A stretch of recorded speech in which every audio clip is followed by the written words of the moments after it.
pylori, we are not following this dyspepsia sort of a thing for H. pylori. So basically, we are doing it only if somebody has lesion like a peptic ulcer disease or other indications for H. pylori. So often it is during endoscopy that we make the diagnosis. So we don't use the non-invasive for diagnosis because we're not treating dyspepsia per se for H. pylori. So most often it is a rapid urease test which we use. But sometimes the patient who has an ulcer disease in the stomach who needs biopsy from stomach, we also take biopsy specimen from both antrum and body, which we send for pathology. So there is two tests in those situations. Otherwise, rapid urease test is what we normally use. That is for establishing diagnosis. Therapy-wise, we don't have the prevalence pattern of resistance. So we are still using the clarithromycin-based regimen as the first-line therapy, clarithromycin, amoxicillin, and pantoprazole. But we also have the bismuth available as well. So after we give therapy, after about 3 to 6 months, when the patient comes for follow-up, we are doing stool antigen right now for assessment of response. Somebody who has a gastric ulcer anyway needs a repeat endoscopy to assess healing. So that patient during endoscopy, we can do a rapid urease test. Otherwise, for other patients, we just do a stool antigen to assess. So it's very, very important to assess that you have eradicated because you don't know the resistance pattern. About 20% may not respond to your therapy. That's something which we have to stress that after therapy, please check for eradication therapies. Yeah. I have a question for Dr. Govind. So what is the role of salivary microRNA for making a diagnosis of eosinophilic esophagitis? And what is the role of oral administration of technetium-99 labeled heparin in making a diagnosis of eosinophilic esophagitis? What was the first question? So can you repeat the first question? The role of salivary microRNA. No, I have no idea. No, I have no idea about these two points which you asked. I have no idea. In the role of IgG4 staining in the differentiation of GERD versus eosinophilic esophagitis. Again, I'm not sure about it, but I don't find this is relevant because the IgG4 is a different disorder, whereas GERD will have eosinophils, but why this would be IgG4? IgG4 must be immune activation because of some other pathogenic antigen, so for which we are not sure what is the pathogenic antigen, but I'm not sure that if IgG4 is relevant out here. Yeah. I think we have many questions, I think, sir. I think we'll go ahead with the questions. I'll add one more thing. It was mind-boggling. I will not repeat the same thing what Dr. Ramesh Kumar told. It was very simple to listen, but how simple he made it with a lot of information and small compress. And absolutely, a monograph on UOE. I salute. Actually, it's only consists one of two pages in Schlesinger. But what amount of energy, what amount of spend energy. And UOE, I have personal experience of a German. Midnight, he came with the dysphagia with a foot palate. I dilated and found UOE. So we are seeing a case of UOE. They say feline esophagus is the exam we usually ask question. In the exam, they say what's feline esophagus. It's a fantastic. I once again thank Mohan Prasad sir for giving the opportunity to be the expert comment. It's a mind-boggling. I'm a named student among the Jains. That's only Lilliputian I put. Thank you.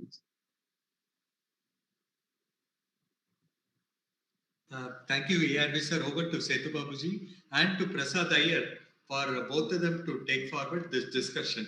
So Prasad can be on the panel and Setuji can be the moderator so that we get more answers from Prasad. I was actually, I know it is mind-blowing by Govind Makharia. I just have a basic question. Are we diagnosing a new disease or are we missing, these diagnoses? Because I really do not see much sequelae over a large number of endoscopies which we have been doing. Is it that this is a new entity we are diagnosing? And second thing is, I don't know, how did we get that, magic figure of 15? You mean to say somebody who's got 12 is not eosinophilic esophagitis? And he should, there is a criteria which says he should have minimum 15. And I still remember there is a patient of eosinophilic leukemia. Once we incidentally did a gastric biopsy and it was trimming with eosinophils and they were all malignant cells. So I think maybe we are, this may be an overlapping entity and rather than an independent entity. I'm not sure. I should be novice in this particular area. So I think both of the questions are very, very relevant. Coming first to, is it a new disease or are we not missing this disease and we don't have this disease? Looking at the natural history of this disease and response to treatment. So disease is true disease entity. if occurs in the rest of the world, it should occur in our country also. There are no takers about this disease. Nobody works on this disorder. Therefore, we don't do biopsy. We do thousands of upper GI endoscopy every day in our country, but we don't do biopsy in them. Therefore, this disease entity is still limited. Somebody comes with dysphagia, you do endoscopy, you see stricture, you dilate the stricture. We don't take biopsy. We say idiopathic stricture. We always say peptic stricture. But how do we know some of these peptic strictures are not eosinophilic in origin? So these are all conjecture at this point of time. But I truly believe that disease is a true disease, and we should look for it. Once you start looking for a disease, you will always find it. We know what IBD is a great example in our country over the last 20 years. So if you think of a disease, you will always find it. But only thing, making a diagnosis is not easy because you require pathologists, because because the spectrum is wide. Early part of disease, you cannot think about this disease unless your mind is active and thinking about this different diagnosis. But later part, it's much easier. We find classical lesions, but classical lesions occurs only in few in number. Second, you must ask pathologists because they also can miss. As you rightly said, 12 eosinophils or 14 eosinophils or 15. 15 is not a magic number. It's a concept that if you look at a number of biopsies of different disorders in esophagus, you already look at ROC.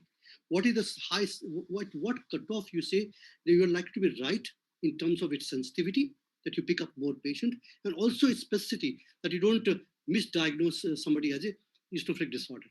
Therefore, based on ROC, the number of 15 have been reached. But one must remember also, if I think of EOE, and even I have 14 eosinophils, I'm fine with it. I will go ahead and make a diagnosis. Even the magic number is not 15. But majority especially will find a lot of eosinophils, not only 15, but you find more than 15 eosinophils. The last comment from my sorry about it. I just make a very quick comment, but it never correlated with systemic eosinophilia. When you have 15, you don't have correspondingly say even 12% or in the peripheral smear. Could you make again, it? Again, this is a philosophical question, which I also alluded during my lecture. Why eosinophils? There is a food allergen or there's aeroallergen for respiratory disorders, which induces chemoattractants or chemoattractive factors, which signals to bone marrow, send some more eosinophil to my site. My site is getting damaged by particular antigen, particular allergen. Send some eosinophil to my site so that I can fight over this disease. So while going to the eosinophil, to the esophagus or any organ, they travel through blood. Therefore, we took cross-section, we look at that particular day, the eosinophil is high. But this event may not occur every day. Once the pathology is there in the esophagus going on, but this particular day person may not be taking that particular food. Therefore, there's no induction that particular day. On particular day, there may not be a high eosinophil traveling from bone marrow to esophagus. Therefore, peripheral eosinophilia may not be there in all patients every day. They will be there on those days when there's a allergen exposure. Those days when there's no allergen exposure, there may not be peripheral blood, may not eosinophils, because they're not traveling from bone marrow to the site of disease. I believe this is a region for no eosinophils on certain particular day. I feel like. Can you hear what I'm saying? Dr. Prasad. Yeah, please. Yeah, please. So I think with regard to your question about, is this a new disease or is this something we are just picking up? I think studies have shown that there are probably both of these components. So for instance, we looked at data from the district where Mayo Clinic is, and that has a population-based database. And basically what we showed was that it's really both. So if you adjust by the number of endoscopies that are being done, there is still an increase, which basically shows that there is an increase, even when you account for the number of endoscopies that we are all doing, many more than before. But then there is also an issue of more recognition, because we are thinking of the disease, as Govind mentioned, the pathologists are looking for the disease, and we are seeing more food impactions as well coming into the emergency rooms. So I don't know if that data exists in India, but certainly in many parts of the world, there seems to be a change in the incidence of this disease. But certainly increased recognition and diagnosis is probably also a component accounting for the increase in the numbers that we are seeing across the board. Professor Prasad, can you justify the number 15? Taking only ROC of different diseases, or would it be a better figure? Uh, this is the problem with pathologists. He says 8 are there, and then this intermittent exposure. And these people, do they have a transit time of esophagus more than others, so that the antigen exposure is a little longer, and why the stomach is escaping? No, I think Govind made a very nice point in terms of, you have to pick a number. And I think the ROC curve analysis is one way of picking the number. Pathologists also have to be fairly standardized in terms of how they count. And there are now more detailed ways of expressing the eosinophilic infiltration. They actually tend to de-emphasize now the number of eosinophils per high power field. There are several other criteria.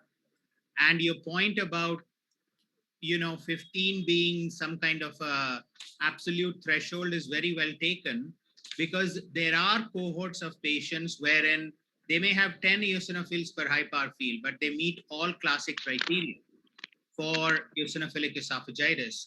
And eosinophils degranulate as well. So if you look for major basic protein or some of the other components that are present in the granules, you will see these in the epithelium, and you might not see eosinophils. So I think this is not just, you can't hang your hat on one thing. It's a combination of presentation, endoscopic appearance, and what happens on histology. I have a question to Prasad sir. Do you think, Prasad, that pericryptic eosinophils are crucial to the diagnosis, or even a subepithelial mucosal eosinophils, you would diagnose eosinophilic esophagitis? Yeah, if you're referring to microabscesses, those are not necessary. I haven't heard of this term. I'm sorry, the pericryptic eosinophils. And I'm not a pathologist, so I don't know all the details. My pathologist gives more weight to pericryptic eosinophils, and he just mentions there and gives the pictures also to us. So yeah, I'm not aware of that term. I'm sorry, but with regard to your other question about, our pathologists will sometimes stain for some of the eosinophilic proteins if they are seeing sort of a borderline somewhere between 10 and 15 eosinophils, but everything else fits. Then they will actually stain for things like major basic protein, etc. And then we make a diagnosis. Mohan, do you have the questions with you? A lot of questions in the chat box, sir. I'll just for you if you want. You can could you just do it? One is Olga staging in metaplasia, as by ARV. So Amit, Olga staging. Yeah, so basically for this atrophy and metaplasia, we have this Olga and Olgim. So Olga is for atrophy, and Olgim is for metaplasia. So it takes into account like how much area is involved and what is the severity of.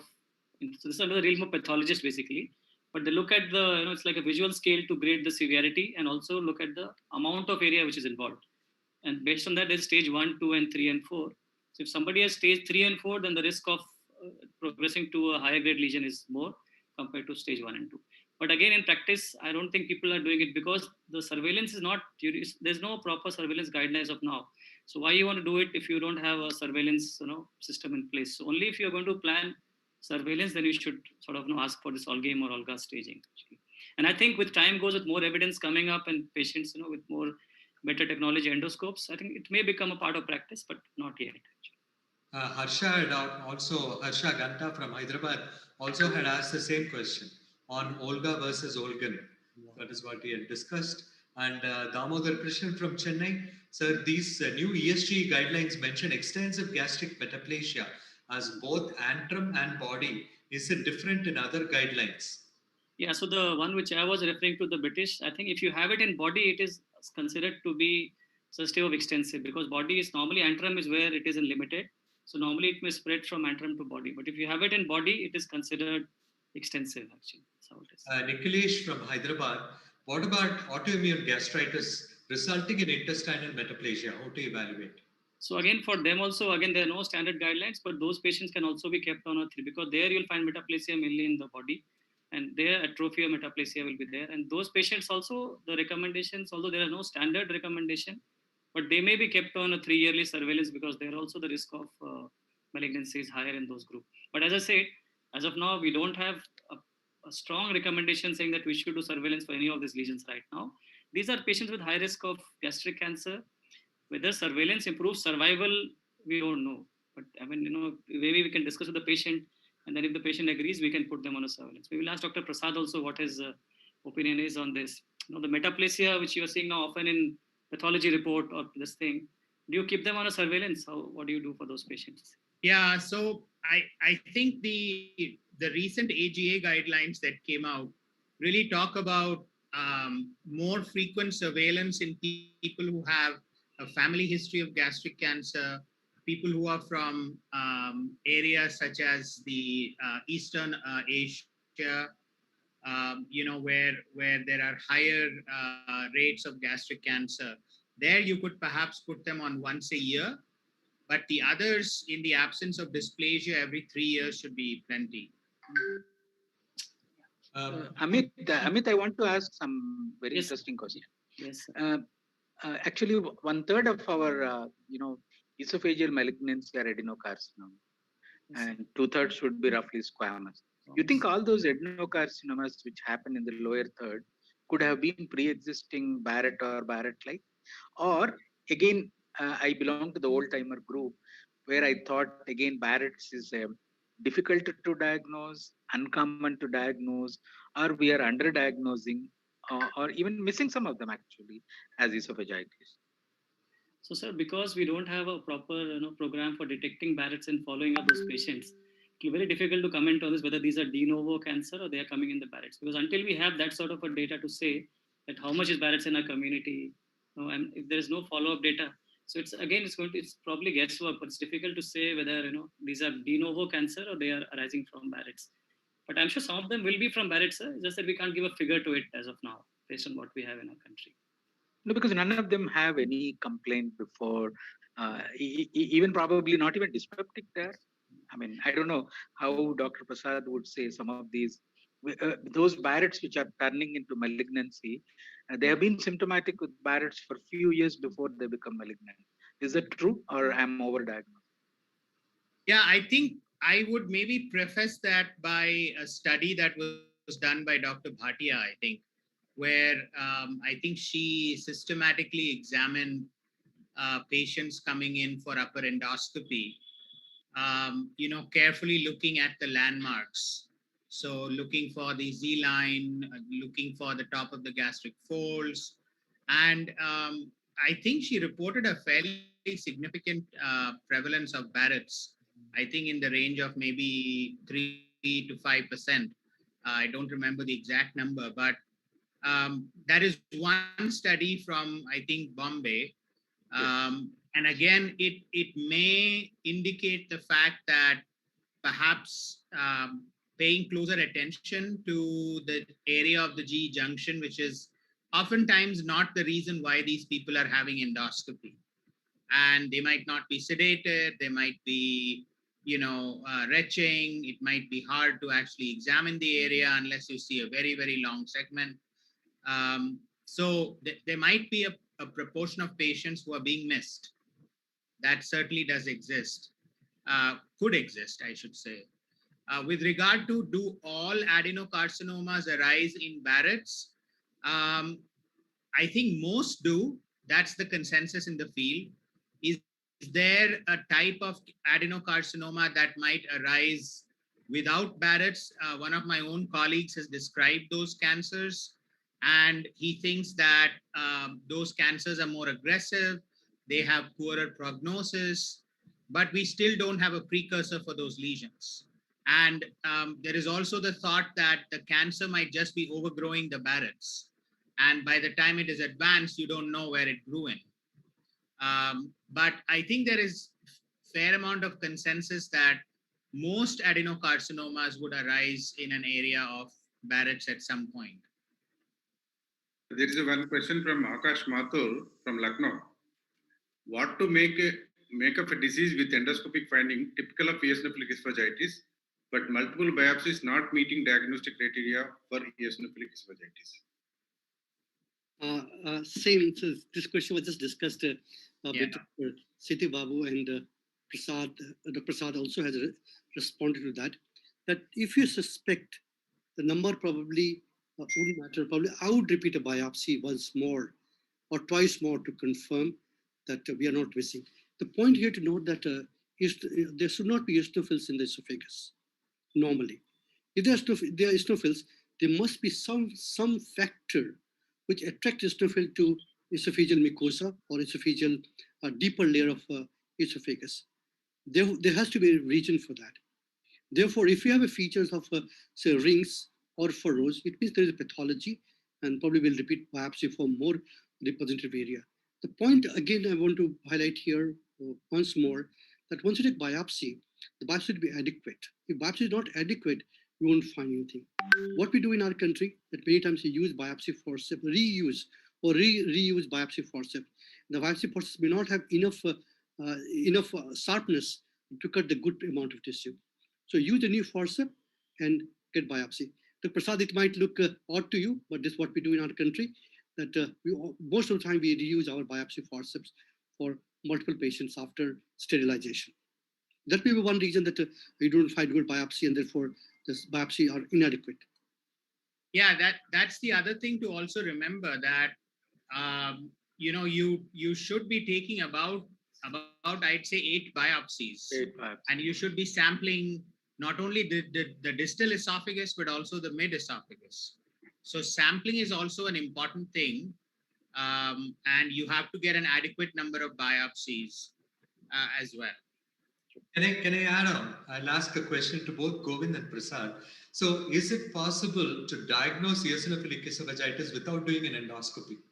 That was from the audience. I don't think we can do that. See that importantly that so nothing in the endoscopy picture is characteristic of eosinophilic. The picture of lymphocytic esophagitis can be exactly like eosinophilic. For example, look at edema, the exudates, the rings, the furrows, the strictures. Nothing is classical. All are features of esophageal damage in different regions. They are seen more often in EOE. You're going to treat this patient for long term, for prevention of disease progression and also for treatment. So without seeing what's happening in the esophagus, it won't be appropriate to make a diagnosis and treat this patient blindly. Is there a role for biomarkers like eotaxin 3 or IL-13? What is the role? We can do that, but they are all research tools. They are not available. There's not enough data available to see their diagnostic value. There are a number of studies.